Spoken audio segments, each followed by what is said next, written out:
Everyone and welcome to my channel. तर आज मी गणपती बाप्पाच्या प्रसादासाठी म्हणून मी बनवणार आहे एक आगळा वेगळा मोदकाचा प्रकार विच इज ॲपल मोदक। तर हे मोदक बघून गणपती बाप्पा तर खुश होणारच आहेत, पण तुम्हालाही नक्की रेसिपी आवडेल। चला तर मग सुरुवात करूया।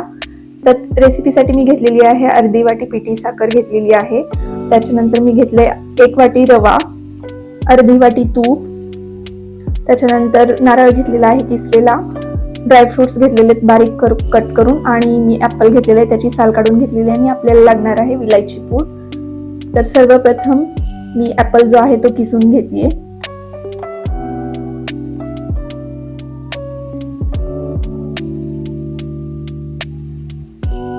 तर तुम्ही बघू शकता अशा प्रकारे आपल्याला ॲपल किसून लागणार आहे। त्याच्यानंतर मी एका पॅन मध्ये टाकते 1 चमचा तूप। गॅस आपल्याला लो फ्लेम वरतीच ठेवायचा आहे, आणि जे ॲपल आपण किसून घेतलेलं होतं ते तुपामध्ये टाकायचं, आणि ते व्यवस्थित थोडंसं रोस्ट करायचं 2-3 मिनिटासाठी फक्त।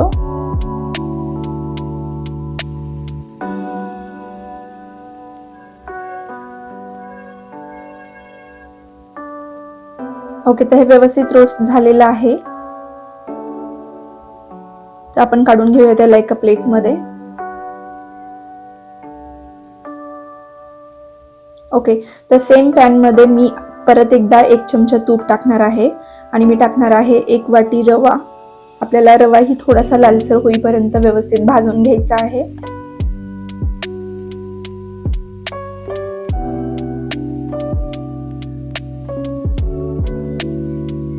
ओके, तर रवा मस्तपैकी असं भाजून झालेला आहे। तर जे ॲपलचं आपण रोस्ट केलेलं होतं ते मी त्याच्यामध्ये टाकून घेते, आणि व्यवस्थित मिक्स करायचं, आणि आपल्याला शिऱ्यासारखा टेक्स्चर येईपर्यंत त्याला मिक्स करत राहायचं आहे। तर सारण अगदीच तुम्हाला कोरडं वाटत असेल तर तुम्ही अर्धी वाटी दूध टाकू शकता। त्याच्यानंतर मी टाकते पिठी साखर,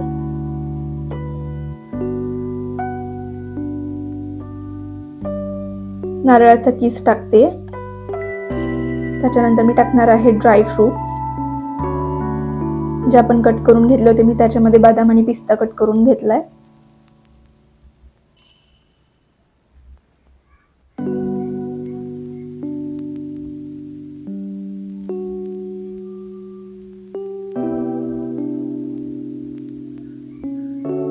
थोडीशी साखर विरघळेपर्यंत, म्हणजे जसा आपल्याला शिऱ्यासारखा टेक्स्चर पाहिजे तसं 2-3 मिनिटांनी आपल्याला मिळेल। जर तुम्हाला अगदीच कोरडं वाटत असेल तर तुम्ही अर्धी वाटी दूध वापरू शकता। त्याच्यानंतर मी टाकते विलायची पूड। ओके, तर आपलं सारण तयार झालेलं आहे। आपण याची थंड होण्याची वाट बघू। तर सारण आता थंड झालेलं आहे, तर आपण याचे आता मोदक बनवून घेऊया।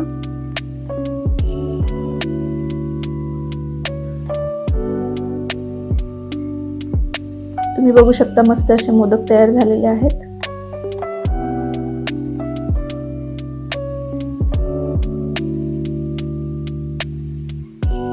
तुम्ही नक्की ट्राय करा, तुम्हाला ही रेसिपी नक्की आवडेल, खायलाही टेस्टी लागतात।